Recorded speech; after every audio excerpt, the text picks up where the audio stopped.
Alors, bienvenue dans l'atelier 6.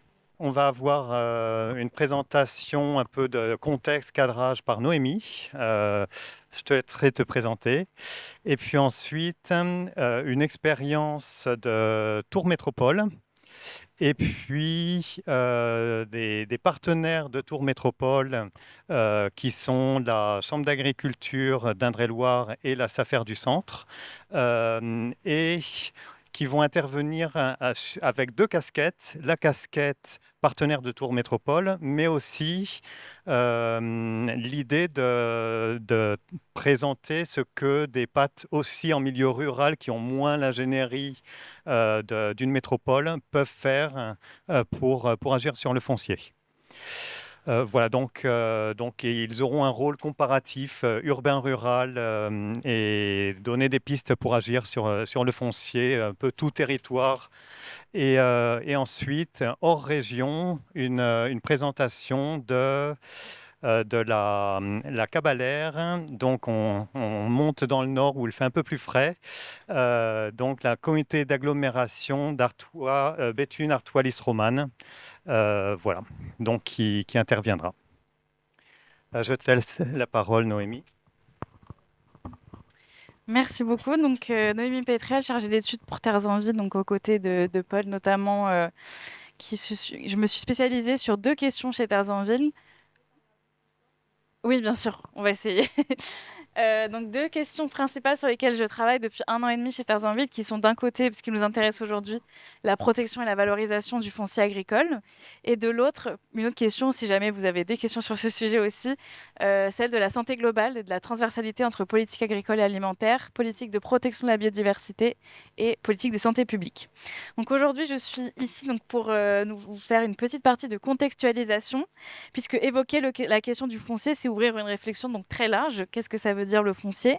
Puisque comme le souligne donc Colline Perrin dans un article que j'ai lu assez récemment, qui est paru le mois dernier, il s'agit à la fois de considérer le foncier comme un enjeu, mais aussi comme un résultat du processus de développement territorial. C'est un enjeu car il s'agit d'une ressource limitée et qui est sous pression depuis maintenant plusieurs années, voire décennies, mais c'est aussi un processus, un résultat du fait de l'impact des différents modes d'utilisation du foncier sur l'espace. Ces deux termes sont révélateurs de la dimension transversale du foncier qui est au cœur de plusieurs débats à la fois nationaux et locaux. Je te laisse changer de slide. Voilà. Donc, la première question qui se pose et qui nous intéresse aujourd'hui, c'est de savoir si le foncier peut être considéré, entre guillemets, comme le socle silencieux de la SNANC, cette stratégie adoptée en février 2026, qui constitue le nouveau cadre stratégique de référence jusqu'en 2030. Elle propose un cadre qu'on appelle donc intégrateur, qui ne crée pas de nouveaux outils juridiques, mais sa réussite dépendra largement de sa traduction dans les politiques qui existent déjà sur le territoire, que ce soit le PAT, mais aussi au-delà. En plus de la capacité des collectivités à rassembler acteurs privés, mais aussi donc publics, autour de ces enjeux, d'où le rôle pivot des PAT, puisque c'est une de ses fonctions principales. Pourtant, malgré tous les enjeux que je viens de citer, le foncier agricole ne figure pas parmi les objectifs prioritaires de la SNANC en tant que telle, alors que terres agricoles préservées et accessibles sont une des ambitions indirectes de la SNANC, puisqu'elles peuvent compléter et concrétiser des enjeux qui sont directement cités dans cette stratégie, tels que la souveraineté alimentaire, les filières locales durables ou encore l'approvisionnement de la restauration collective à partir de ces filières. Plusieurs chiffres montrent que ce foncier est donc la condition silencieuse de tout le reste, puisque par exemple, en 1950, la SAU française correspondait à peu près à 35 millions d'hectares pour 40 millions d'habitants, alors qu'en 2023, on descend à 27 millions d'hectares pour 68 millions d'habitants. Ainsi, on constate qu'il y a moins de terres, mais plus de bouches à nourrir. Un deuxième focus à l'échelle un peu plus nationale, mais qui est important pour ce qu'on va pouvoir évoquer aujourd'hui, c'est celui de la dernière loi d'orientation agricole, donc du 24 mars 2025, qui avait pour objectif de favoriser l'installation de nouveaux agriculteurs, en plus d'adapter les systèmes d'exploitation agricole français aux défis du changement climatique, tout ça en mobilisant des fonds publics mais aussi privés pour le soutien du portage foncier en fonction de ces enjeux. Plus d'un an après l'adoption de cette loi, il reste l'enjeu de se recentrer sur son objectif initial, qui est celui donc de l'installation et de l'accès à la terre, qui est donc un des freins majeurs à l'installation aujourd'hui, puisque, on le rappelle aussi, ce sont des chiffres bien connus, j'imagine, mais d'ici 2035, 43% des chefs d'exploitation auront plus de 60 ans en France, et cela représente aussi moins 30% d'exploitation possible d'ici donc 2035. Pas de renouvellement ne se fera donc sans stratégie foncière adaptée à l'échelle territoriale et de façon concertée, et c'est là que les PAT ont donc un rôle incontournable. Les PAT donc tentent de s'établir comme un outil de coordination manquant entre le monde de l'agriculture et le monde de l'urbanisme. Et ce manque d'articulation à l'échelle locale permet aux PAT de s'imposer comme un outil contractuel qui peut jouer un rôle de coordination. Pour remplir ce rôle, il y a un besoin essentiel de considération et d'intégration de ce PAT dans les documents d'urbanisme existants, que ce soit donc les PLUI, les SCOT ou encore les plans climat.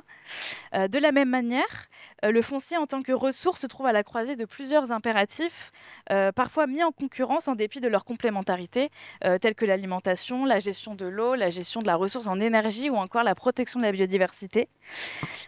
Toute cette transversalité et cette mise en concurrence, elle s'observe notamment dans un changement progressif de référentiel, alors qu'on a très longtemps parlé seulement de foncier dans l'aménagement du territoire. On adopte de plus en plus aujourd'hui les termes de terre ou de sol dans les documents dont il est question, ce qui illustre un dialogue nouveau entre disciplines et entre approches.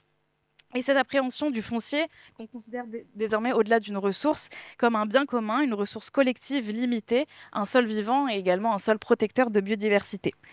Un autre changement sémantique que je trouvais important de relever aujourd'hui, c'est le passage de cette gestion qu'on pourrait appeler du foncier agricole périurbain à un foncier qu'on pourrait désormais plus dénommer donc foncier agri-urbain. C'est ce qui apparaît de plus en plus, en tout cas dans les documents que nous avons pu consulter. Ce qui permet aussi de comprendre qu'on dépasse une approche qui est liée à une stricte localisation de son foncier, qui en plus parfois peut être associé à un terme un peu dépassé, pour englober en fait des relations fonctionnelles qu'on établit concrètement entre l'urbain et le rural. Trois tensions majeures sont donc à la croisée de ces enjeux, que sont donc l'artificialisation, comme je l'ai dit tout à l'heure, avec chaque année à peu près entre 20 000 et 30 000 hectares d'espaces naturels, agricoles et forestiers en moins, bien que la trajectoire ZAN, en tout cas ce qu'il en reste, a permis un ralentissement récent. En 2024, selon les chiffres de la FNSAFER, ce sont 10 400 hectares d'espaces agricoles qui sont partis à l'artificialisation, ce qui constitue tout de même un record. Un autre chiffre important et dont on parle moins souvent, c'est la question de la consommation masquée de ces parcelles et de ce foncier agricole.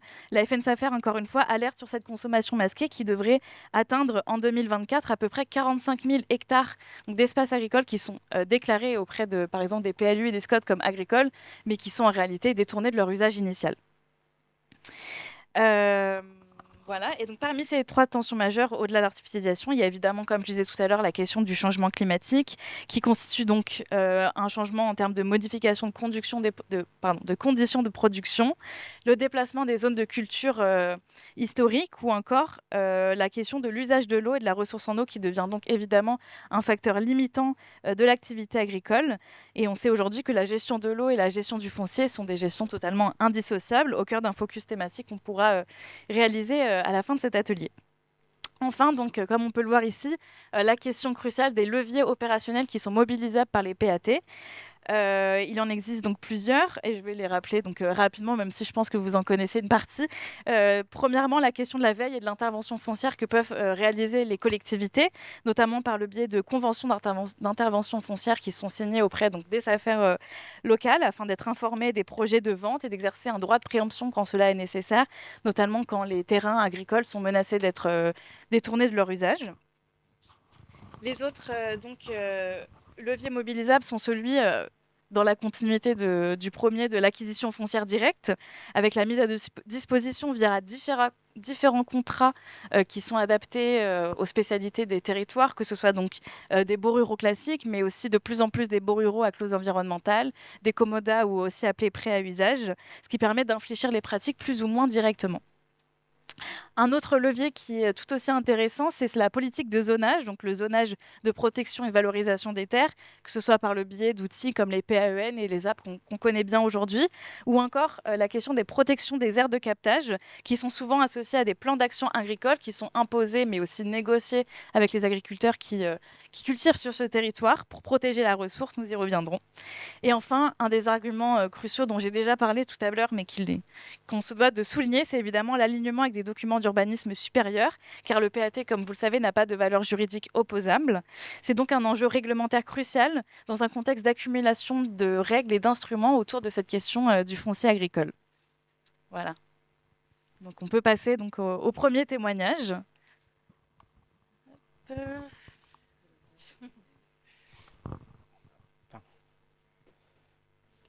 Bonjour à tous, excusez-moi pour mon retard.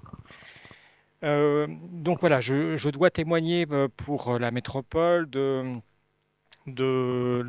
notre politique foncière dans le cadre du projet alimentaire territorial. J'ai 5 minutes, hein, c'est ça. Et puis je m'appuierai aussi sur Monsieur Quintin, qui est de la SAFER, et avec qui nous avons travaillé sur cette question notamment. Je pars d'un constat, un constat de territoire sur cet aspect foncier.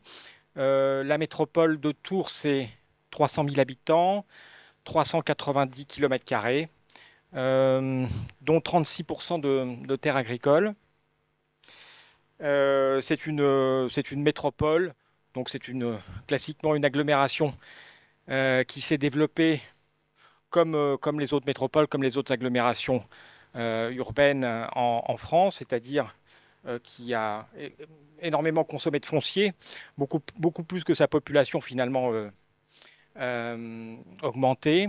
On dit que le rapport est de 1 à 2, c'est-à-dire que sur les 60 dernières années, la métropole a doublé sa population, mais a artificialisé 4 fois plus finalement. C'est dilaté en 4, si vous voulez, en termes de surface. Ça, c'est le premier constat. Et puis, nous avons justement, fort de ce qu'on savait sur le développement de la métropole, dans le cadre de la création du PAT en 2017, demander à la SAFER de nous faire une analyse foncière assez poussée de la consommation d'espaces agricoles en particulier.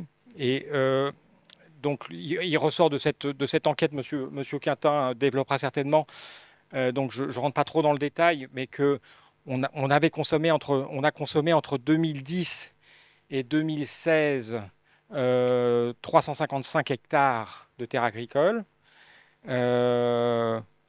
que sur cette consommation d'espaces agricoles, la métropole, les collectivités territoriales et l'État étaient pour 40% à peu près, 40% de consommation de terre. Hein. Bon, rentrer dans cette consommation, notamment les emprises nécessaires à la ligne LGV à l'époque, une cinquantaine d'hectares, un petit peu moins. Mais enfin bref, on a beaucoup artificialisé le territoire, comme je le disais, y compris dans les dernières années qui ont précédé la réalisation du PAT. Donc il est évident que cette question de la maîtrise foncière était une question essentielle pour nous, un des axes essentiels du projet alimentaire territorial, un des 6 axes essentiels. Comment est-ce qu'on a réagi par rapport à ça pratiquement? On a acheté de façon tout à fait empirique finalement. On a saisi les opportunités foncières qui se présentaient.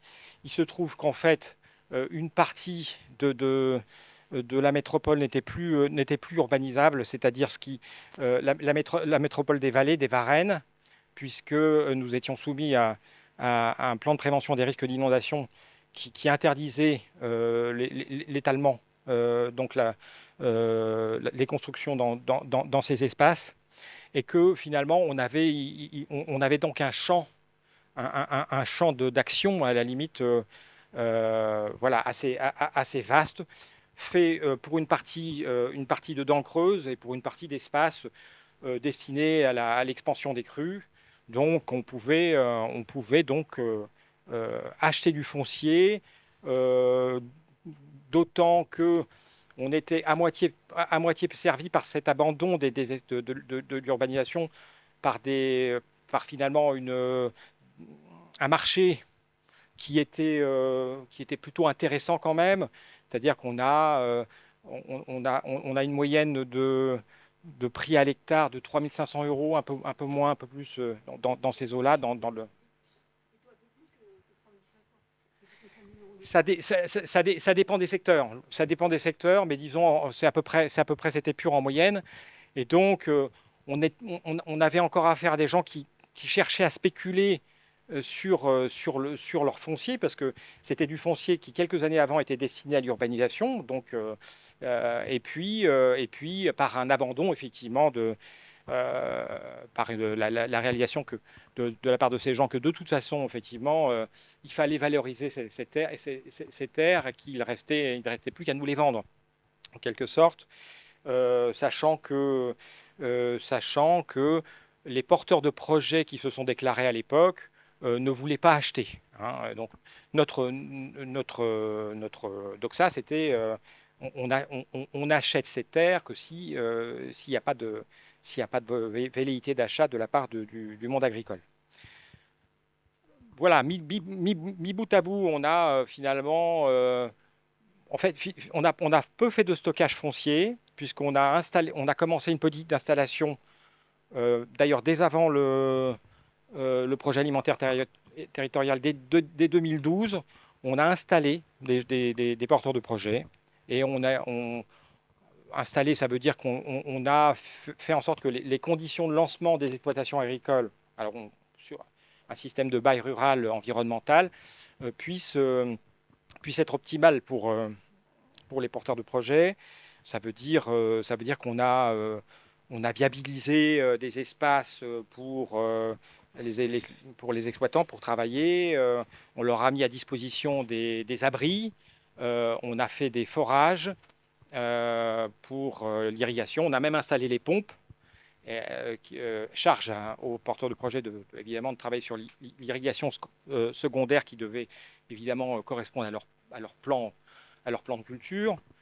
Voilà, l'électricité, l'eau, les abris de stockage. Et donc, on lançait comme ça, on permettait le lancement d'une exploitation qui était portée voilà, sous forme d'un bail rural environnemental.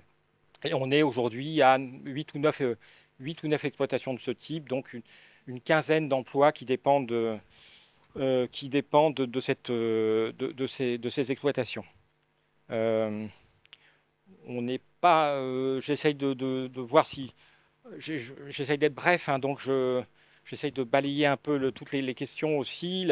La question des zonages, on n'est pas rentré dans les apps ou dans les PAEN, dans ces outils-là.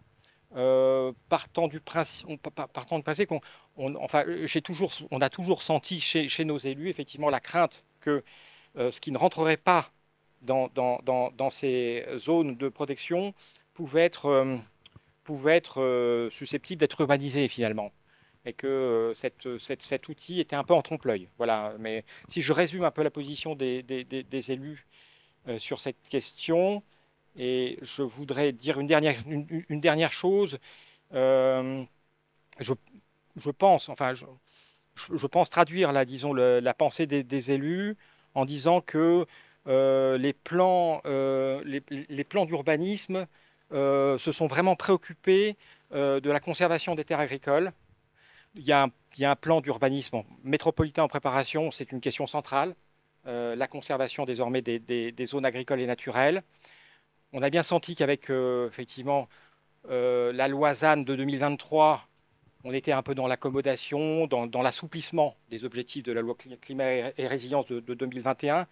Donc, il nous semble que c'est à cette échelle locale qu'il faut veiller effectivement au maintien des espaces agricoles et naturels avec un régime de protection donc le plus strict possible. Bon, cela dit, comme toute collectivité publique, on est un peu schizophrène, c'est-à-dire qu'on veut aussi, loger les gens, faire du développement économique, et donc ces contradictions, bien évidemment, rentrent en jeu, et donc d'où l'intérêt, effectivement, de proclamer que les espaces agricoles ne sont pas des espaces d'urbanisation future, mais bien des espaces indispensables à l'autonomie alimentaire du territoire.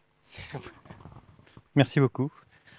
Euh, Peut-être donc la SAFER et la Chambre d'agriculture, vous avez travaillé en binôme avec les deux. Oui, alors, oui, excusez-moi, je rajoute que franchement, on a beaucoup travaillé avec la SAFER et la Chambre d'agriculture. C'est aussi grâce effectivement à toutes les données qu'ils ont pu nous fournir qu'on a pu mettre en place cette politique dans les années 2017-2018.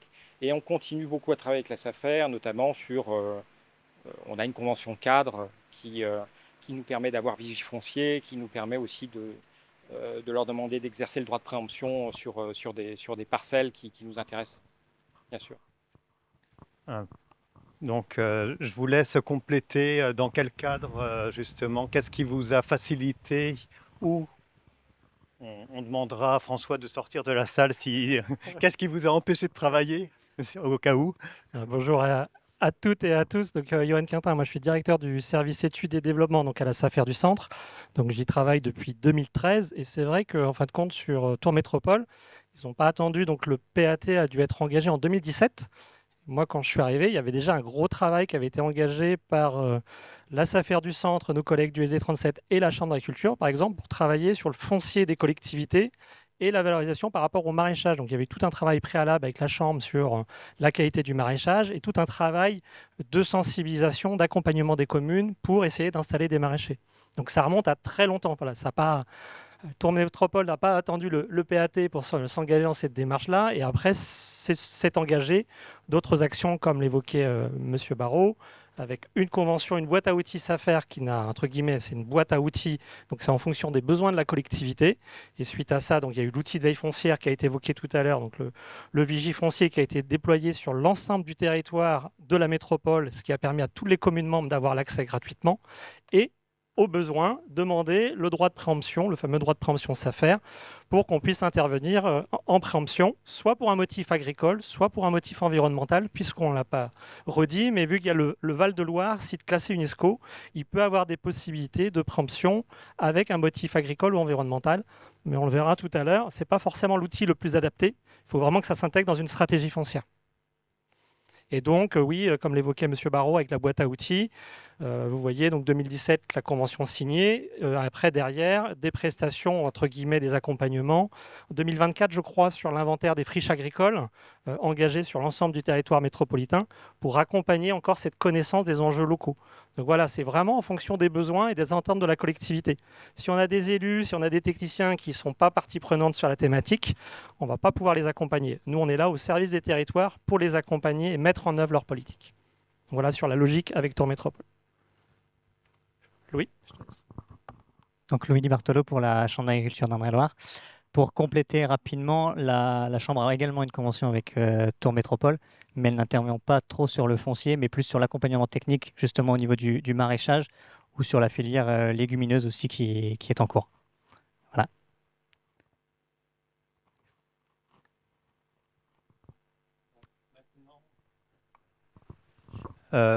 Est-ce que vous pouvez comparer le travail que vous avez fait donc, avec Tours Métropole par rapport à d'autres territoires plus ruraux? Est-ce qu'il y a différentes façons de travailler? Est-ce que vous travaillez de la même façon avec eux?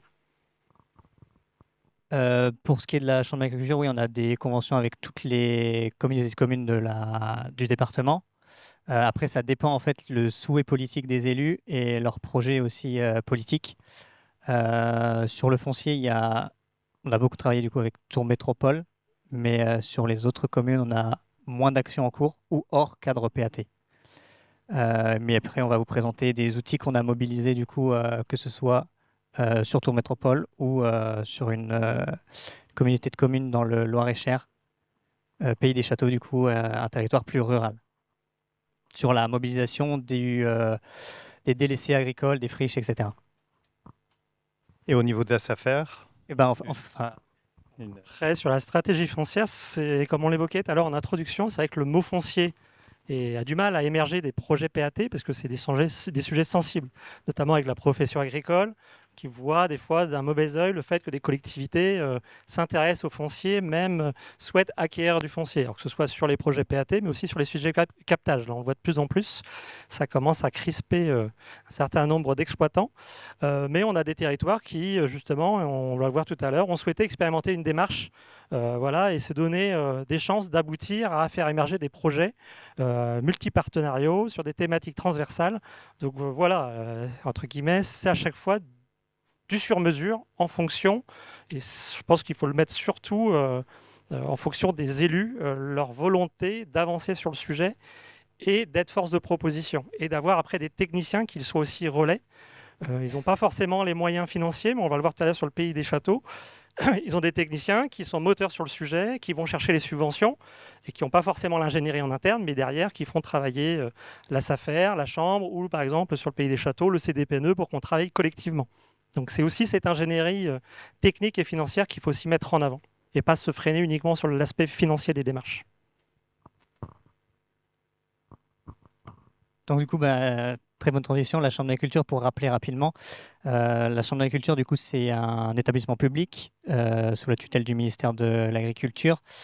Elle représente les intérêts du coup des agriculteurs et elle accompagne les collectivités pour tout ce qui est ingénierie avec des prestations du coup pour le développement de projets, donc PAT, PCAET, etc.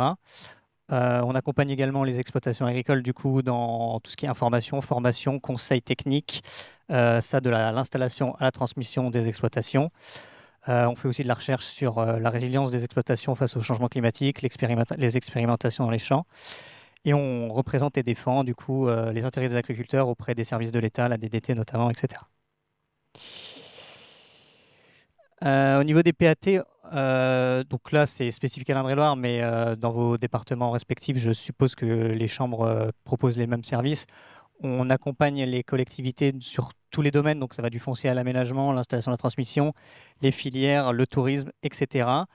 Les accompagnements prennent plusieurs formes, donc c'est des études, des diagnostics, ça c'est plutôt en amont pour faire un état des lieux et donner une vision globale aux élus, pour aussi orienter leur volonté politique.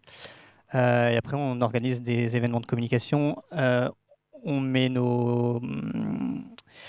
des conseillers techniques à disposition du coup des collectivités pour accompagner notamment des maraîchers dans des conseils techniques spécifiques, de la concertation et des animations de groupe. Je vous ai remis ici des exemples d'accompagnement très concret. En Indre-et-Loire, la Chambre anime le projet alimentaire départemental, donc on a la vision sur tous les projets après alimentaires territoriaux spécifiques au Comcom.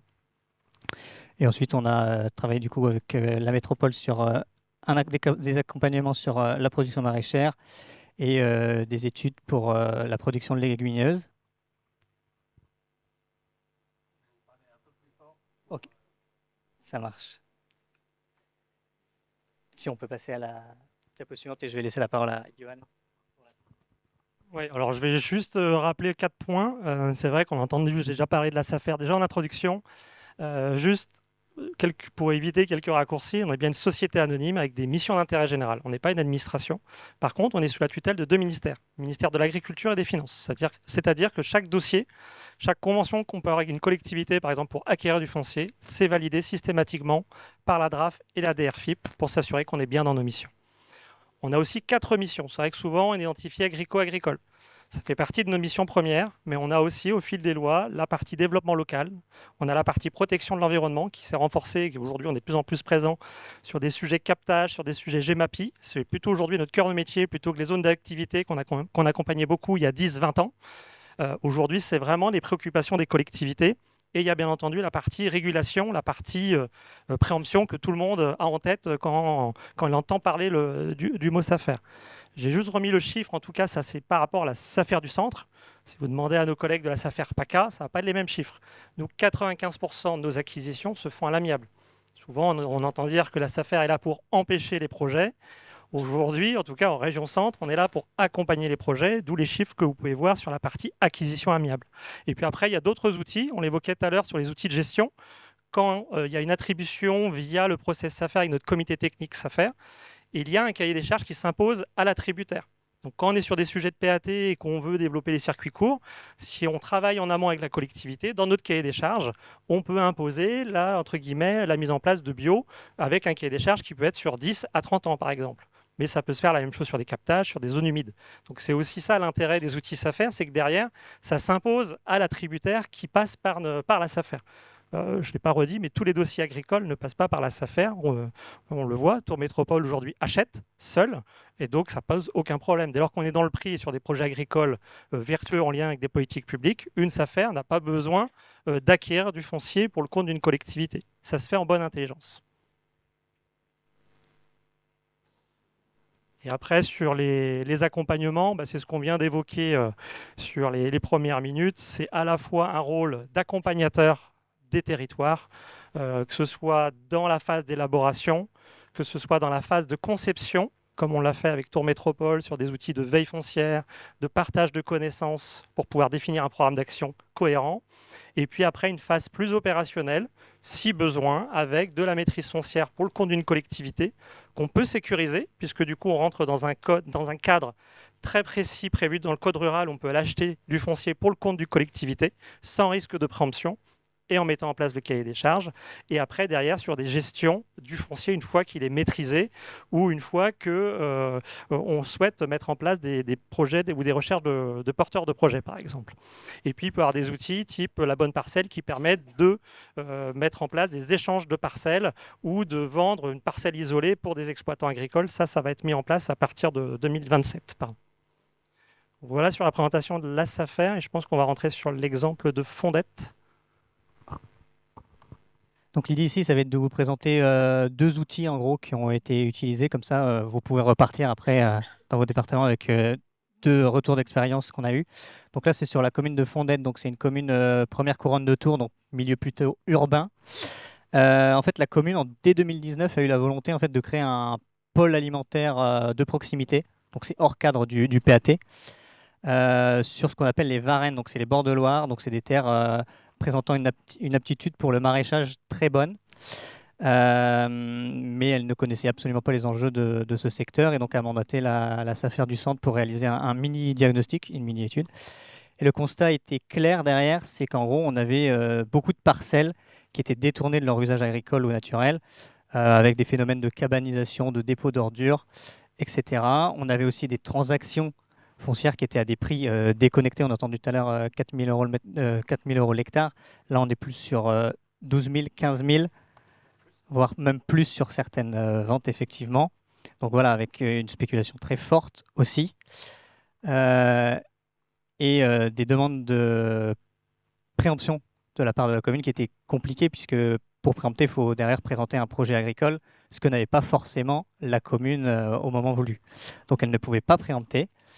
Du coup, l'idée a cheminé auprès des élus qui ont décidé de s'orienter vers l'outil ZAP, du coup une zone agricole protégée.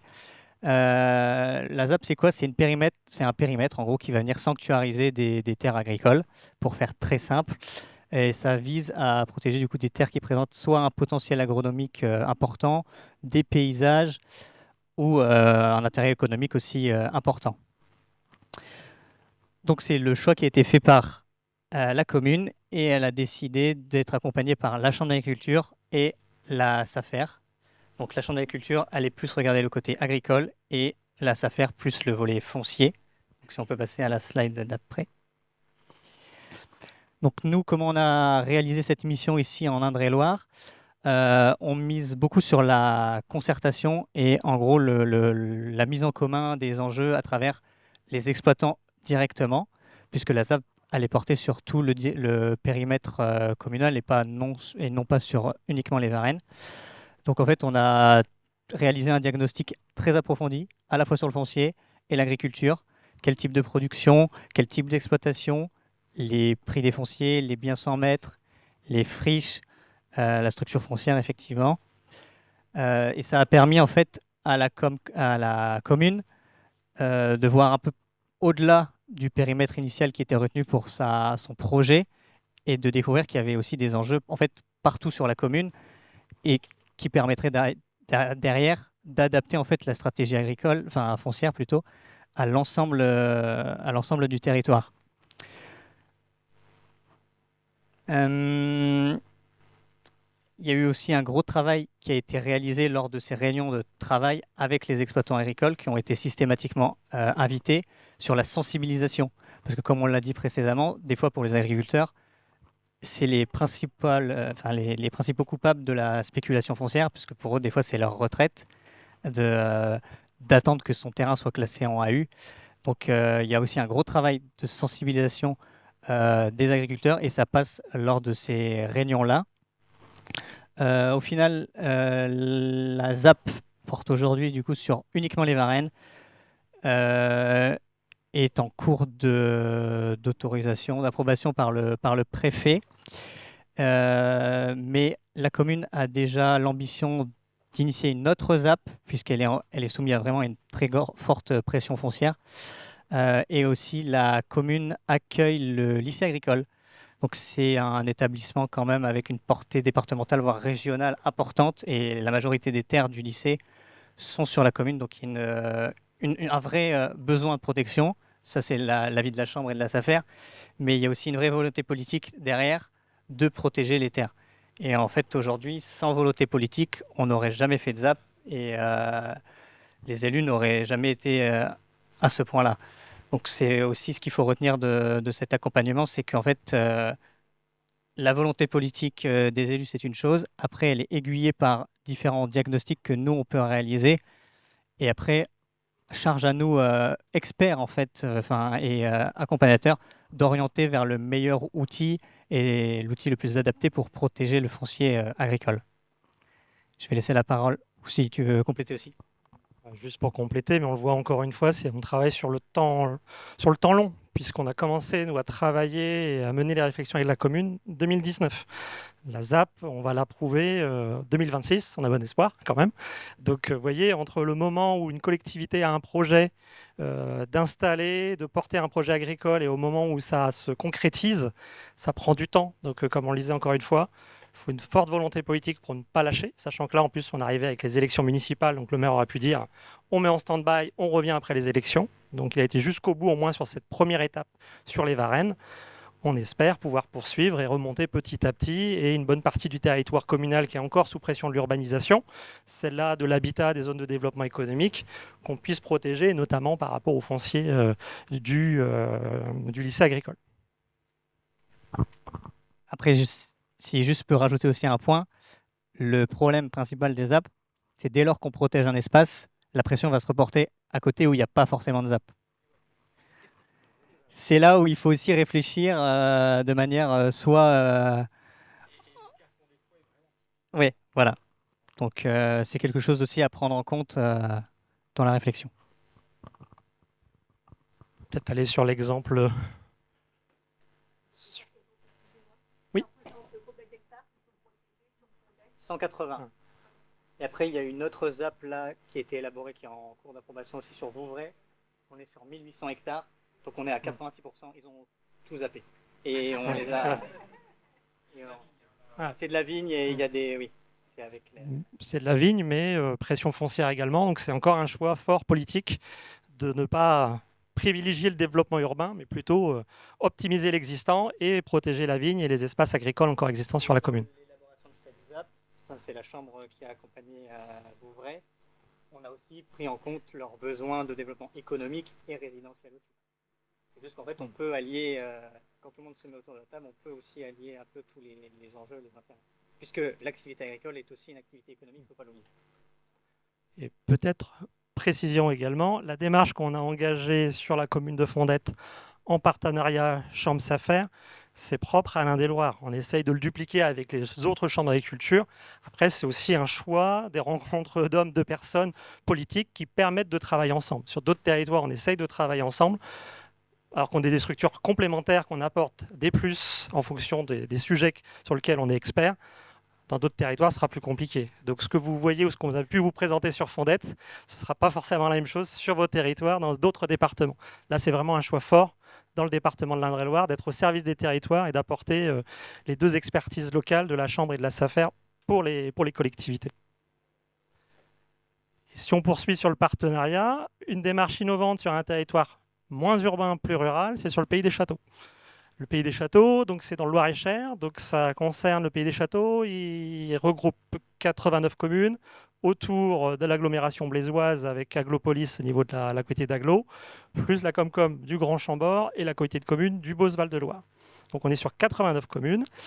La démarche expérimentale, alors je ne vais pas revenir sur tout le déroulé, mais je vais revenir sur les points essentiels. Ce qui était important, c'est que nous, pareil, les premiers contacts qu'on a eus au niveau du PAT, c'était un premier contact pour avoir des informations avec la technicienne du PAT qui ne connaissait pas la SAFER sur des sujets de référence de prix qu'on évoquait tout à l'heure. C'est quoi la pression? C'est quoi les références de prix? Donc ça, il y a eu un contact avec notre service départemental qui a donné les grandes informations. Sauf que les informations que vous pouvez avoir grand public, par exemple, ce sont des informations sur les petites régions agricoles, donc qui peuvent couvrir 500, 1000 hectares, voire plusieurs superficies différentes et plusieurs terroirs différents. Donc, tout à l'heure, on évoquait les références de prix. Oui, sur une commune, ça peut être 3500, mais sur la commune voisine, parce qu'il y a un terroir, parce que c'est en zone AOC Viti, ça se trouve, ce sera 15 000 ou 20 000. Donc attention sur le sujet statistique et référence de prix. Donc, et autre sujet, c'est que nous, à ce moment-là, on est en train de travailler, nous, sur des inventaires au niveau... On a essayé au niveau régional de travailler sur un recensement des friches agricoles potentielles. Et donc, notre stagiaire qui était basé à Blois au niveau de nos sièges, on a travaillé principalement sur le 41 et notamment sur le Pays des Châteaux. Donc, on a repris contact avec la technicienne du PAT pour lui expliquer la démarche engagée. Elle a été à l'écoute. Ils ont pu être relais au niveau du Pays des Châteaux auprès des élus. On avait aussi fait la démarche avec le syndicat des vins de Cheverny, qui nous avait aussi exprimé un besoin de remobilisation du foncier sur leur exploitation. Et surtout, il y avait un sujet, au-delà du projet agricole, un sujet paysager, parce qu'un territoire avec des friches, c'est pas forcément bien vendeur, entre guillemets, pour le touriste qui passe ou même pour les habitants. Ils se posent des questions sur l'agriculture. Est-ce qu'elle est en déprise? Est-ce que c'est valorisé par rapport aux exploitants présents? Il y avait aussi un sujet touristique. Vous réexpliquez le Pays des Châteaux, la Loire, les châteaux, les grands domaines. Ça fait partie du cadre de vie de ce territoire-là. Et on avait surtout une volonté des élus de travailler dans le cadre du PAT sur ce volet foncier. Encore une fois, on revient au fait qu'on ait des démarches qui soient portées par les élus. Et sur le Pays des Châteaux, du coup, cet objectif-là, il était tripartite. Du coup, on a travaillé avec la Chambre d'agriculture sur le volet économique agricole, potentiel agronomique des sols. Mais vu qu'on avait un sujet paysage-environnement, on a aussi travaillé avec le CDPNE, qui est une structure environnementale basée dans le Loir-et-Cher à Blois. Donc on a fait un travail partenarial pour essayer d'accompagner le Pays des Châteaux, on le verra sur la carte suivante, pour expliquer, normalement on va voir la carte qui devrait apparaître. CDPNE, ça va être le comité départemental de protection des espaces naturels. C'est une structure environnementale qui est... Comment? C'est une association environnementale qui accompagne des collectivités sur du diagnostic, sur des préconisations sur l'environnement. Donc on a travaillé les trois structures et on a travaillé main dans la main avec les techniciens. Je vous ai remis les financeurs, parce que comme je disais tout à l'heure, les techniciens moteurs, les structures aussi envie de travailler sur le sujet, les élus également, mais il y a un moment se pose la question, c'est l'argent. Donc il y a eu un gros travail entre 2019 et vous voyez, on a commencé l'inventaire en 2022. Donc ça a pris du temps de construire la prestation, de construire et d'aller rechercher les financements mobilisables. Donc pour ça que j'évoquais tout à l'heure le gros travail des équipes des PETR ou des Comcom, il ne faut pas le négliger, parce qu'ils apportent derrière un vrai appui auprès de leurs élus. Et après, on a pu finalement travailler et dérouler la mission. J'évoquais tout à l'heure 89 communes à l'échelle du pays. Ce qui est intéressant, c'est qu'on n'a pas fait une démarche sur les 89 communes. On a déjà travaillé sur la partie sud de la Loire. Il nous restait une vingtaine de communes. Et derrière, une fois qu'on a fait ce travail de sensibilisation avec les communes, avec des porteurs de projets, il y a eu des articles de presse, il y a eu des communiqués de presse, on a fait des permanences en mairie. On avait dû faire 6 permanences avec des regroupements de 4 ou 5 communes. Et on a pu expliquer les outils, la démarche auprès des communes. Et on avait aussi invité des agriculteurs, des structures qui avaient des projets agricoles sur le territoire. Et donc, suite à ça, on a fait, avec le Pays des Châteaux, encore une fois, on a fait un appel à manifestation d'intérêt. Parce que, encore une fois, on ne pouvait pas partir de 26 communes et accompagner 26 communes. Derrière, il y a eu un appel à projet. Et dans un premier temps, on a dû avoir 6 communes qui sont portées volontaires, qui voulaient être engagées dans la démarche et soutenir un exploitant agricole sur son territoire. Et donc, on a accompagné la commune, les structures, et on a contacté tous les propriétaires dans les zones à enjeu. Et on a pu... alors, l'objectif, ce n'était pas d'installer, c'était d'engager une démarche. Pour ça, on rappelle bien, c'était une démarche expérimentale, de mettre en relation des propriétaires avec des porteurs de projets, même des collectivités, au final, qui ont été mis dans la boucle et qui ont mis leur foncier à disposition. Tout le monde, finalement, a pu échanger et apporter sa pierre à l'édifice. Ce n'est pas la SAFER, la Chambre et le CDPNE qui ont travaillé tout seuls dans leur coin. Il y a eu vraiment un travail collaboratif et participatif. Même l'inventaire a été participatif. On a créé des cartes parce que l'objectif, c'est souvent, nous on le voit quand on fait des inventaires, ça reste dans le bureau des élus. Il n'est pas partagé auprès des exploitants. Donc un exploitant qui cherche du foncier, il ne sait pas là où sont situées les parcelles en friche sur son territoire. Donc il y avait une volonté d'avoir un outil participatif. Et c'est ce qu'on a mis en place avec le Pays des Châteaux. Et ce qui nous a permis, je crois, de souvenir, on avait une dizaine de porteurs de projets qui avaient pu engager leur démarche. Soit de faire des échanges de fonciers, soit d'installer, par exemple, sur une des communes de Grand Chambord, il y avait une installation des ânes du Berry, donc avec du foncier qui avait été mis à disposition par la Comcom. Et puis, il y a eu aussi des démarches, des demandes de préemption, parce que du coup, il y avait eu quelques exploitants qui lorgnaient sur les mêmes parcelles. Donc, du coup, après, on rentrait sur le process SAFER classique avec des demandes de préemption.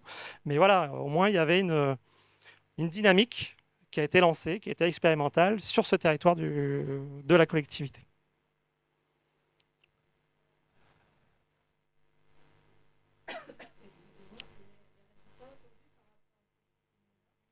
Alors, comme j'évoquais, on a une dizaine de porteurs de projets qui ont pu voir leur projet avancer.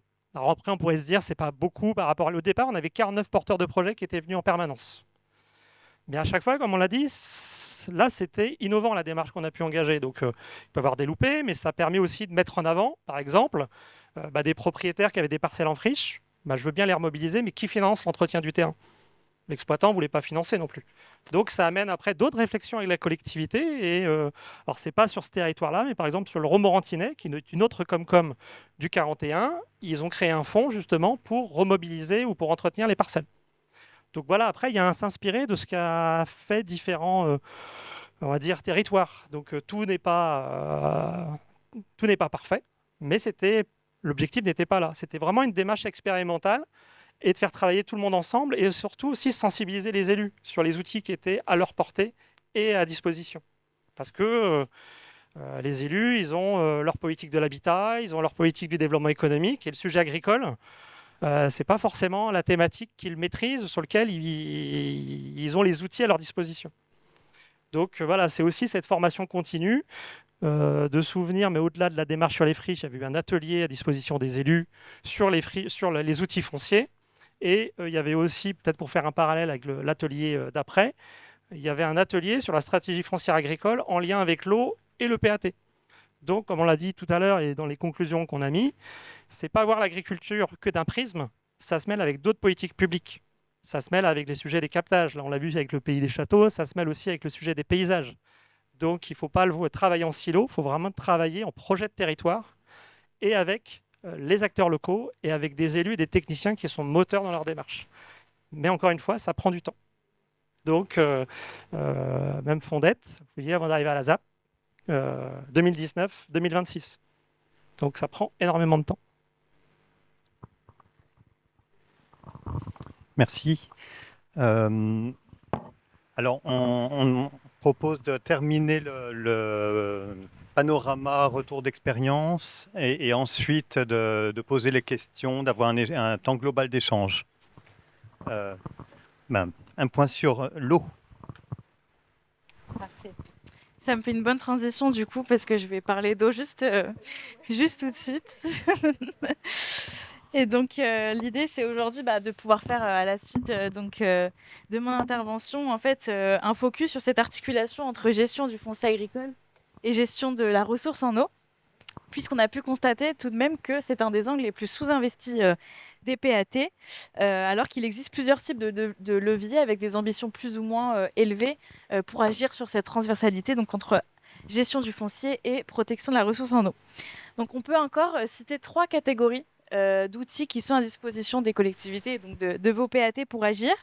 Une première catégorie qui joue plus sur l'influence sur le changement de pratique des agriculteurs, avec l'accompagnement de ces derniers vers l'agriculture biologique ou alors des modes de production moins riches en intrants, via la mise en place évidemment de MAEC, de PSE, qui nous permet de rappeler l'importance, lors de ce type de projet, de mobiliser les agences de l'eau, évidemment, qui sont des partenaires clés en termes d'accompagnement technique ou encore de subventions pour ce type de projet. L'autre catégorie, on l'a déjà évoqué rapidement tout à l'heure, c'est celle donc, de la maîtrise foncière, mais elle est d'autant plus importante quand on parle de périmètre, notamment de protection des aires de captage, avec un cahier de charges qui prend en compte cet enjeu de gestion durable de l'eau. Cela me fait par exemple penser à l'exemple des partenariats qui peuvent être mis en place en soutien avec Terre de Liens pour combiner l'acquisition citoyenne et la mise en place de BRE. Bien que cette maîtrise foncière soit tout de même à nuancer, car il faut garder en tête que le foncier public est évidemment limité, contrairement donc, à un foncier privé majoritaire. Il ne s'agit pas que de se concentrer sur ça, bien qu'au-delà de ça, il reste et demeurera toujours un levier symbolique et politique tout aussi fort à enclencher. Et enfin, dernière catégorie d'outils, c'est celle donc, de la protection réglementaire, la mise en place de ces aires de protection de captage ou encore la mise en place d'obligations réelles environnementales qui peuvent prendre en compte de façon encore plus opérationnelle cette problématique liée à la gestion de la ressource en eau et qui permet aussi de mettre en place un cadre contraignant mais surtout pérenne. Et donc, la question qui se pose au centre de toutes ces interrogations pour les PAT, c'est quel outil parmi tous ceux qu'on a pu citer jusqu'à présent est le plus efficace et dans quel contexte? Alors, objectivement, on n'a pas forcément la réponse, mais le but, c'est qu'on y réfléchisse tous ensemble. Dans tous les cas, ce qu'on peut un peu prendre comme conclusion, c'est que l'exemple des conventionnements, disons par exemple les conventionnements volontaires, ils peuvent être rapides mais fragiles dans le temps, contrairement à d'autres dispositifs comme les ORE que j'ai cités à la fin. Et tout ce qu'il faut prendre en compte quand on met en place ce type de contrat, c'est évidemment la question du temps long, notamment lors des transmissions qui ne veulent pas dire transmission des engagements qui sont pris. Donc c'est quelque chose à prendre en compte lors du montage de ces projets.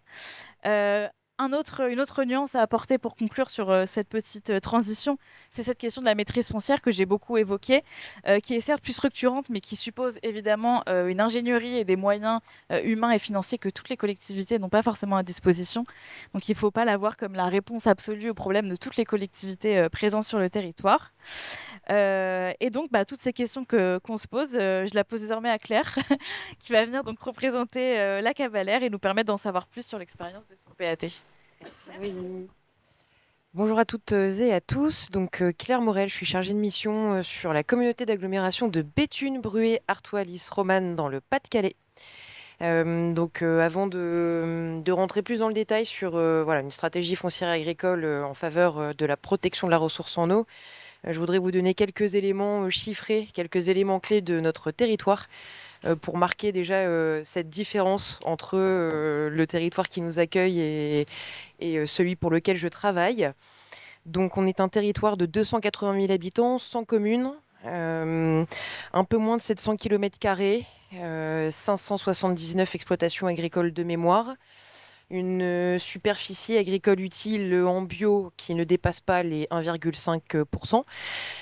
90% de ce qui est produit sur le territoire est exporté en filière longue, 90% de ce qui est consommé sur le territoire est importé en filière longue, alors qu'avec la totalité de notre superficie agricole utile, nous pourrions subvenir à 80% de nos besoins alimentaires. Comme vous vous en doutez, une forte prédominance de l'industrie agroalimentaire qui en fait permet de boucler la boucle et d'assurer l'intégralité de la chaîne alimentaire sur le territoire. Donc autant vous dire que le PAT est peut-être perçu de moins en moins comme un mouton à 5 pattes. Qu'est-ce que c'est que cette bête-là ? Surtout quand le PAT de la Cavalère s'intéresse au déploiement en tout cas d'une stratégie foncière agricole en faveur de la protection de la ressource en eau, puisque donc le territoire est traversé de multiples cours d'eau. On fournit 3 voire 4 territoires voisins en eau potable. Nous possédons 36 champs captants, dont 3 qui ont été identifiés comme prioritaires en termes d'enjeux, notamment PFAS, métabolites, nickel et sécheresse. Donc, autant vous dire qu'il y a du boulot sur la protection de la ressource en eau, qui est un enjeu de politique croisée et transversale du territoire. Ça, c'est aussi important de le dire. Donc, dans le cadre du PAT, on constate, on fait face à des constats multiples en ce qui concerne notamment le renouvellement des générations agricoles, l'installation et la transmission. Là-dessus, on s'interroge sur, en effet, les outils à mobiliser et la stratégie à adopter pour favoriser la relocalisation de notre alimentation, mais aussi protéger nos ressources. Donc, quand on parle ressources, on évoque les sols, la biodiversité et l'eau, notamment depuis le retour en régie de l'eau potable, puisqu'auparavant, on s'interrogeait beaucoup sur la quantité de l'eau, notamment suite aux nombreuses inondations qui ont pas mal ravagé le territoire. On s'intéresse de plus en plus à la qualité de l'eau potable, notamment depuis le retour en régie directe. Et il se trouve que, en discutant encore une fois dans le cadre de politiques croisées avec les collègues du petit cycle de l'eau, il se trouve que les aires d'alimentation de captage sont en train d'être délimitées sur le territoire de l'agglomération. Ok, super. Ça nous arrange plutôt bien puisque dans le cadre de notre stratégie foncière agricole, nous avons longuement, en tout cas tenté de travailler avec la SAFER Hauts-de-France sur notamment le développement d'un projet partenarial qui nous permettrait de mettre en place des outils de protection du foncier dans cette visée de relocaliser notre alimentation. Bon. Autant vous dire que relocaliser l'alimentation, c'est pas hyper sexy, quoi. Bon, voilà. La première remarque, on a eu beau, franchement, travailler. On a été, je trouve, de bons élèves d'un point de vue technique sur justement le simple fait de poser notre degré d'exigence environnementale, les objectifs à atteindre sur les 10-20 prochaines années. La SAFER nous a gentiment dit que tant que nous n'avions pas délimité et défini nos exigences environnementales, nous n'arriverions à pas grand-chose, en tout cas dans le cadre d'une convention partenariale. Alors nous, on se retrouve un peu scotché parce qu'on avait la sensation d'avoir véritablement bossé justement sur la définition de nos exigences environnementales. Donc voilà, qu'à cela ne tienne, on poursuit les échanges, notamment dans le cadre d'une convention pluriannuelle qu'on a avec la SAFER, mais qui s'occupe principalement à l'heure actuelle de la compensation environnementale. Et en gros, voilà, nos collègues de la SAFER, parce qu'on peut aujourd'hui les appeler comme ça, nous évoquent le fait que voilà, tant que nous n'avons pas d'aire d'alimentation de captage, le déploiement d'une stratégie foncière agricole serait plus ou moins compliqué. Et il se trouve que justement, les planètes s'alignent plutôt bien. Nos collègues du petit cycle de l'eau sont en train de travailler à ces délimitations, super, mais sont en manque de ressources sur le plan d'action à mettre en place suite à la délimitation de ces aires d'alimentation de captage. Super, nous on est en mesure, PAT, de leur apporter un plan d'action. Bon. Donc là, j'insiste particulièrement sur le niveau de transversalité exigé et nécessaire quand on évoque et l'agriculture, et l'alimentation, et la protection des ressources. Le PAT tout seul n'y arriverait pas, le petit cycle de l'eau tout seul n'y arriverait pas. Et on fait écho également au PCAET, au plan paysage, à la réécriture du PLUIH qui est en cours, et que nous souhaitons... Enfin voilà, l'idée c'est aussi de profiter de cette occasion pour inclure dans le prochain PLUIH des outils de protection du foncier, dont 2 qui sont présagés pour le moment, le PAENP et ou la zone à enjeu. Ce qui va nécessiter, vous pouvez le comprendre assez facilement, un gros travail de concertation avec tous les acteurs du territoire, qu'ils soient agriculteurs, partenaires, SAFER, Chambre d'agriculture. Et dans cette optique-là, l'objectif moyen et long terme est de créer une cellule foncière qui serait constituée des partenaires avec lesquels nous travaillons historiquement dans le cadre du PAT, Donc la Chambre d'agriculture, Terre de Liens, Initiative Paysanne, Bion Hauts-de-France et la SAFER, quand nous aurons clairement identifié nos objectifs communs et quand on se sera mis d'accord sur notamment, je conclurai là-dessus, sur ce qu'on entend par viabilité économique des exploitations. Voilà. 10 minutes, c'est OK? Très bien.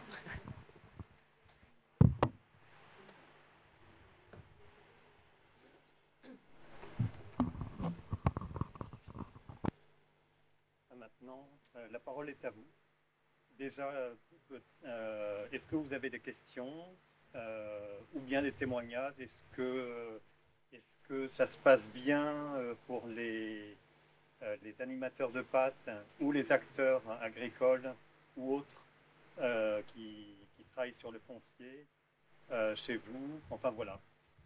Donc, est-ce que vous pouvez vous présenter? Oui, bonjour, Christine Mélanie, je suis paysagiste et agronome. Je travaille pour une structure qui s'appelle Viticultura, qui accompagne les collectivités sur les questions d'alimentation, d'agriculture et de paysage. Et j'ai une question pour tout métropole sur parce que vous avez dit que vous avez ciblé des terres qui étaient en zone PPRI. Et du coup, je me demande, d'un point de vue réglementaire et d'un point de vue des risques qui sont encourus, est-ce que ça a eu un impact sur les typologies d'exploitation qui ont été développées et sinon leur adaptation, voilà, quelles ont été les réactions de ce côté. Oui, on n'a pas mal expérimenté dans ces possibilités. Si, c'est pour la... Tiens, juste là. Oui, on a beaucoup expérimenté avec effectivement l'organisation des exploitations à mettre en place en fonction des risques. Il se trouve qu'on a même, dans le périmètre de protection des inondations, effectivement, vous êtes très limité en matière d'installation, en matière de construction. Vous avez quand même le droit à un minimum de construction légère. Vous pouvez installer des serres, par exemple, selon le niveau de protection de la zone. On a été, nous, installer des porteurs de projets dans le lit mineur de la Loire. C'est-à-dire là, on n'est plus en zone d'aléa fort du risque d'inondation, on est dans le lit de la Loire. Et en fait, il se trouvait qu'on a tout un site qui a valorisé, dont les enjeux dépassent les seuls enjeux agricoles. À l'ouest de Tours, il y a des enjeux paysagers, il y a des enjeux de relogement de gens qui se sont installés illégalement dans cet endroit. Donc, il nous a semblé que l'agriculture, notamment, était une façon de réaménager l'espace et de faire en sorte que cet espace redevienne un espace, disons, au moins de qualité paysagère, mais voilà, avec effectivement une dimension de relogement. Et on a installé pour ce faire des exploitations agricoles dans ce lit mineur. Et là, avec l'impossibilité de construire quoi que ce soit. Et en fait, on a installé, avec l'accord de l'État, sous couvert d'expérimentation, la possibilité des barges, finalement, des barges flottantes sur lesquelles on a posé des containers. Donc, l'installation n'étant pas qualifiée de construction, mais d'embarcation, on a pu comme ça avoir des locaux de rangement agricole dans ces espaces-là. Et donc, on a pu viabiliser des exploitations. On en a 3 dans ce périmètre. Voilà. Il faut expérimenter les choses, il faut oser. Voilà, on a senti que l'État voulait faire, nous laisser un peu les mains libres pour effectivement reconquérir ces espaces qui effectivement étaient un peu des tiers zones en quelque sorte pour faire des choses comme ça. Autres questions, commentaires?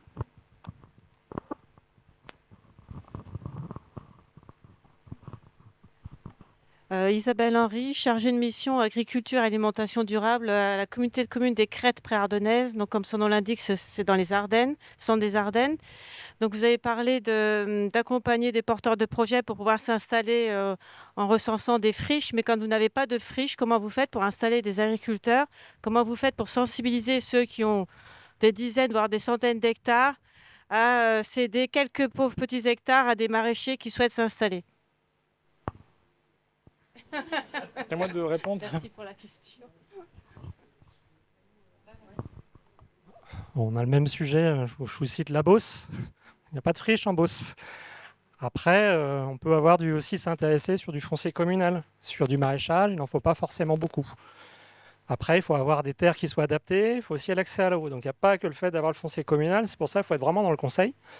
Donc il y a ça, et après il y a le sujet aussi d'être en veille par rapport aux futurs cédants. Alors c'est pas simple, voilà. Mais c'est ce que je disais, c'est que le sujet foncier, si on ne met pas les mains dedans, c'est sûr qu'on n'aura pas de solution.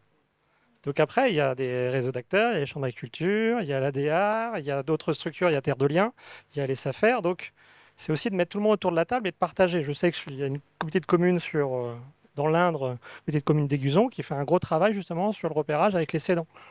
Donc c'est d'identifier ces gisements-là. On a aussi sur du foncier qui est très morcelé, qui n'est pas exploité. Donc comme on l'évoquait, il faut se faire ce travail-là proactif avec les communes, parce qu'il ne faut aussi pas tout demander au bureau d'études. Les élus connaissent leur territoire, peuvent aussi cibler, ils connaissent leurs exploitants, ceux qui vont partir en retraite, ceux qui n'ont pas de repreneur. Donc c'est ce travail-là en amont. Mais en effet, rien n'est simple sur le foncier agricole. Je ne veux pas vous dire, même sur les friches qu'on a inventoriées, ce n'est pas pour autant que les exploitants vont nous dire ces terrains-là, ils nous intéressent. Et souvent, ils nous disent ces terrains-là, ils nous intéressent pas. Donc voilà, il n'y a pas entre guillemets de choses faciles, je pense. C'est le maître mot. Mais voilà, travailler en réseau, travailler avec les communes et travailler avec l'ensemble des acteurs. Après, oui, on peut avoir des points de blocage sur certaines thématiques en fonction des acteurs. Mais moi, je le vois, je ne parle que par rapport à ma structure. Vous avez 13 SAFER, il y a 13 manières de fonctionner.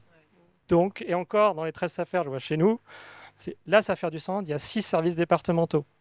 Je ne vais pas dire il y a 6 manières de travailler différemment sur le sujet des PAT ou sur les sujets captage, mais pas loin. Donc, il faut prendre son bâton de pèlerin et échanger. En fait, si on s'attaque au foncier, il faut vraiment y passer beaucoup de temps. Et le problème des PAT, c'est qu'on a 6 objectifs qui sont très diversifiés et tous aussi passionnants, mais où il faut passer énormément de temps. Et comme on a constaté ce matin que le nombre de TP sur les PAT avait baissé, ça ne va pas nous faciliter la tâche. Je me permets de compléter aussi les propos qui viennent d'être dits. Idem, nous, on n'a pas de friche dans le Pas-de-Calais. Il n'y a pas de friche agricole, ça n'existe pas. Dans le cadre du déploiement justement de notre stratégie foncière agricole, on a mobilisé le service foncier pour l'identification du foncier agricole libre d'occupation en propriété de l'agglomération. 15 hectares en tout et pour tout sur le grand territoire que je vous ai décrit. Je suis allée rencontrer ces 15 hectares, tous cultivés. Tous. Ils sont officiellement libres d'occupation. Donc, en effet, on n'a pas... Voilà. Si même nos terrains libres d'occupation sont cultivés, autant vous dire qu'il n'y a pas de friche. Du coup, tu l'as très bien dit, gros travail avec Terre de Liens qui a été initié il y a quelques années maintenant, justement sur l'identification de différents types de fonciers, qu'ils soient communaux, communautaires, hospitaliers, religieux. Donc on ratisse au plus large pour essayer justement de répondre aux demandes qu'on reçoit de plus en plus régulièrement. Aujourd'hui, dernier rapport Terre de Liens, 60% des candidats à l'installation sont non issus du milieu agricole, donc sans le patrimoine foncier et matériel qui va avec. Donc en tant que collectivité, je pense qu'on a un vrai rôle à jouer là-dedans en termes d'accompagnement. Et il faut réussir à... on a des billes, notamment les CCAS, qui sont propriétaires de beaucoup de fonciers pour la plupart d'entre eux. Ça dépend, évidemment. Tout est à nuancer. Ouais, j'entends. Ok, retirez ce que je viens de dire. En tout cas, par chez nous, les CCAS peuvent être propriétaires de fonciers relativement intéressants. Mais en tout cas, l'idée, c'était de pas du tout se fermer de porte sur l'identification des sources de foncier, quoi. On en est même Les à CCAS contacter et les diocèses, etc., quoi. Oui, Voilà. pardon. Ouais. Ouais. Comme on est sur le foncier, c'est... Oui, tout à fait. Ouais, pardon. Mais l'idée, c'est justement de ne se fermer, de ne pas se fermer de porte et de mobiliser. Les partenaires existent. Terre de Liens. Bah ouais, non, mais c'est le. Ouais, c'est le sujet. On va Voilà, c'est le foncier prendre SAFER. encore une question. On doit s'arrêter dans 5 minutes. Oui, bonjour, je suis Christiane David, je suis administrateur à Terre de Liens, parce qu'on en parle, enfin moi je suis en bénévole en fait, hein. Et donc c'est vrai que l'accès au foncier c'est compliqué, et on avait pensé faire des pistes de recherche par rapport aux notaires en fait, hein, parce que les notaires sont au courant, parce que les propriétaires fonciers on a du mal à les connaître, en fait c'est pas simple, il y a un cadastre mais on ne sait pas forcément le propriétaire qui est derrière, et on voulait sensibiliser les notaires qui sont au monde rural, par exemple dans le 41, c'est un peu, mais il y en a qui sont réticents, d'autres qui sont plus volontaires. Moi, j'ai une notaire, enfin, je ne vais pas la citer, elle me dit, à un moment, vous inquiétez pas, les terres, les paysans, ils s'arrangent entre eux, la affaire est là, enfin, vous voyez. Mais c'est vrai qu'il y a beaucoup de gens, par exemple, dans le gros héritage, des parcelles qui sont un peu morcillonnées. Vous pouvez avoir très bien des gens qui sont assiégés sur Paris, puis qui ont des parcelles un peu dans la Drôme, un peu partout. Et puis les terres, ils s'en foutent, hein. Donc il y a une sensibilisation qui est à faire à ce niveau-là. Parce que c'est vrai qu'à terre, quand vous faites un héritage, c'est pas ça qui rapporte le plus, hein.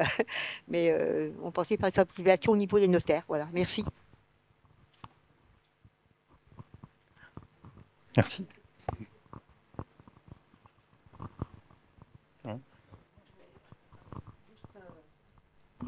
Nous, on a un problème un peu différent. Oui, Odile Fanels, la draft de Bourgogne-Franche-Comté, c'est le problème justement des filières avec des très rémunératrices, comme celle du comté ou de la vigne. Et en fait, la pression foncière, elle est surtout sur le fait qu'on ne peut plus du tout diversifier et nourrir la population locale, hein, puisqu'il n'y a que des terres à comté ou à vigne. Dans nos secteurs. Et ça, c'est un enjeu pour les PAT qui est quand même très complexe parce que ça dépasse, quand c'est très rémunérateur, on l'a vu pour la filière viande qui va beaucoup mieux actuellement, comment on fait quel est le poids du PAT et de la collectivité pour essayer voilà, de grignoter quelques espaces pour diversifier un petit peu les productions, notamment maraîchères, où on a parlé de blé dur, on a parlé de... Voilà. C'est pas simple. Enfin, en tout cas, nous, on n'a pas encore trouvé de solution. Et on est un petit peu en phase de mastodonte, même si ça paraît très vertueux, une filière en AOP, etc. Finalement, on a les mêmes problèmes qu'avec des filières longues dont on parlait tout à l'heure. Voilà, qui exportent. Voilà.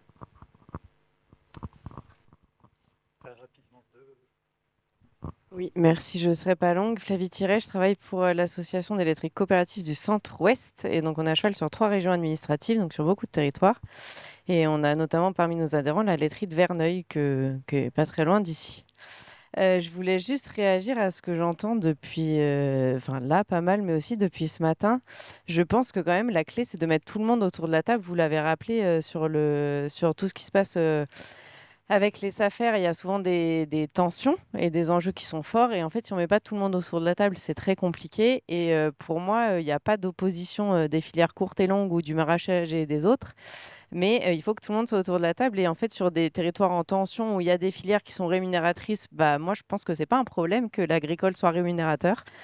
Et quand on a la chance de l'avoir sur un territoire, il y a plein d'aménités positives qui vont autour. Et par contre, effectivement, il faut que ce soit intégré dans un écosystème et ça ne doit pas desservir la souveraineté alimentaire du territoire. Mais je pense que des fois, il y a aussi, je vais enfoncer une porte ouverte, mais de mettre juste autour de la table aussi les filières longues et aussi les opérateurs qui sont un peu plus grands et qui ne font pas que 3 hectares de tomates et de carottes. Et des fois, c'est un peu, c'est pas mal de les avoir autour de la table parce que des fois, il y a des solutions aussi en fait. Voilà, je voulais juste rappeler ça. Merci. Dernière intervention, question.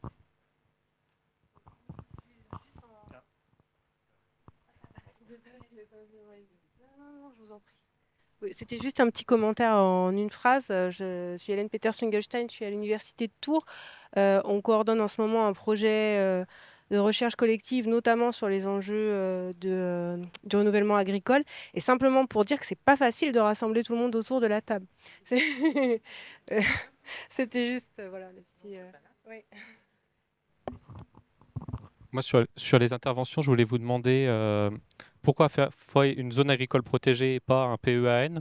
Parce que moi, on m'a souvent dit que les PAEN permettaient d'avoir un plan d'action et d'animation, ce qui n'est pas le cas des zones agricoles protégées. Une fois qu'on a protégé les terres agricoles, il n'y a pas forcément de plan d'action derrière. Et pourquoi avoir fait une zone agricole protégée sur un espace, si j'ai bien compris, inondable, où de toute façon, en réalité, on n'a pas de droit à construire, étant donné les... Donc, qu'est-ce que ça vous a apporté? Je réfléchis à mettre en place un PAEN, mais on m'a dit que c'était à l'échelle départementale, mais que ça pouvait se faire aussi au moment des révisions de SCOT. Je voulais savoir si c'était le cas ou pas, si à l'occasion d'une révision de SCOT, on pouvait le mettre en place. Et ma dernière question, c'est sur le lien SAFER, sur les AAC. C'est un des rares endroits où on peut s'autoriser à préempter, parce qu'il y a des enjeux forts sur la préservation de la ressource en eau. Mais les collectivités, bon, elles ont des moyens limités. Mais je sais qu'un des freins à la préemption, ça peut être le monde agricole, mais aussi le fait de se dire pourquoi allez-vous préempter puisque la SAFER existe. Et c'est quoi la bonne articulation à avoir entre vous et nous pour que ça marche bien? Parce que malgré tout, des fois, on a un intérêt à préempter quand on est sur des endroits ultra stratégiques sur qui est-ce qu'on veut mettre pour s'assurer de préserver la ressource. Ouais, en une minute. Pour répondre sur le PAEN, c'est parce que le PAEN peut être porté du coup soit par le département, soit par un établissement qui porte un SCOT. Du coup, la commune ne peut pas porter de PAEN. Du coup, on a fait une ZAP. Effectivement, la ZAP porte sur une zone où il n'y a que du PPRI, quoi. On ne peut pas construire.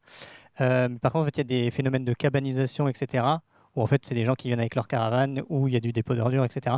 Et en gros, c'est juste la ZAP donne un projet agricole et donc facilite le droit de préemption. C'est pour ça qu'ils ont fait la ZAP. Oui, juste pour compléter, oui, en PPRI, on pourrait se dire c'est inconstructible, donc tout est réglé. Sauf que par rapport à ces sujets de cabanisation, ils ne font pas de demande d'autorisation. Ils s'installent, ils bétonnent, ils mettent les poteaux. Et donc derrière, c'est d'anticiper les projets de vente pour pouvoir préempter et éviter que la vente se fasse et que du coup les phénomènes entre guillemets arrivent. C'est ça. Après, on peut dire il y a la police du maire, mais aujourd'hui, les maires sur ces sujets-là, ils sont démunis. Et quand ça remonte plus haut, c'est sur le haut de la pile. Même des fois, on leur dit j'ai d'autres choses plus prioritaires, surtout qu'on voit le contexte actuel. Donc, je ne vais pas instruire votre demande. Donc, c'est un des outils. Voilà, ça permet sur des zones, même de PPRI, même où il y a une servitude. Nous, ça renforce notre droit de préemption SAFER, parce qu'on estime que la ZAP est un projet agricole. Et c'est suffisamment compliqué d'exercer notre droit de préemption. Donc, il nous faut un projet agricole soit environnemental. Donc là, c'est plus facile pour les préempter.